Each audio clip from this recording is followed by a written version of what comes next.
Good afternoon, D&D, TikTok, and beyond, and welcome to Roll for Sandwich, the series where I let fate decide my lunch. Let's go. Today I'm using these purple and gold swirl glitter dice that were sent in by a viewer. Thanks. Let's kick it off with our roll for bread. 2 gluten-free white bread. I picked up this gluten-free white bread from Trader Joe's and gave it a very light toast because it was frozen. It is rather small. We'll see how it goes. Next up, let's roll for Maine. 7 buffalo burger. Got my buffalo burger sizzling in my pan. Let's get it flipped over. And let's roll for cheese while it's cooking to see if we can get something to melt on it. All right, here's our cheese roll.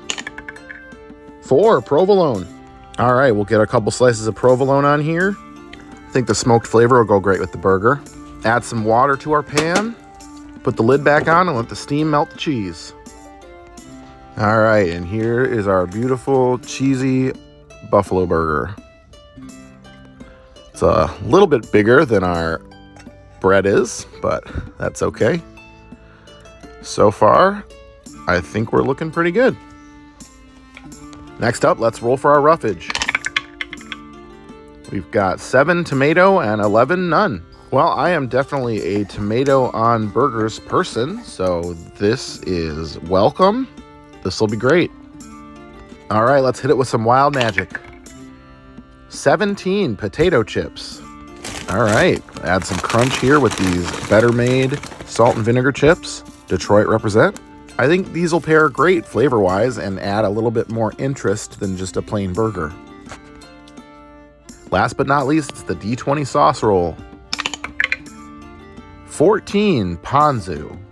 All right, not necessarily what I would have picked, but I don't think it'll taste bad. Ponzu is basically soy sauce with citrus added to it. And both of those things I think will pair well with the tomato and the salt and vinegar chips. Let's get our sandwich closed up here. Get our toothpicks in to hold it together. And let's go ahead and get it cut in half.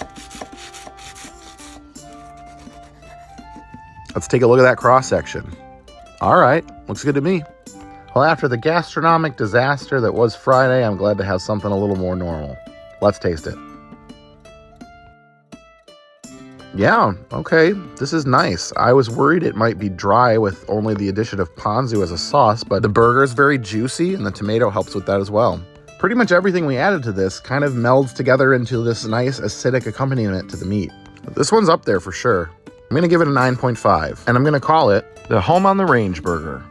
Just a heads up, this season of Roll for Sandwich is going to end abruptly and without warning when my wife and I have our new baby. That's it for today. Have a good one.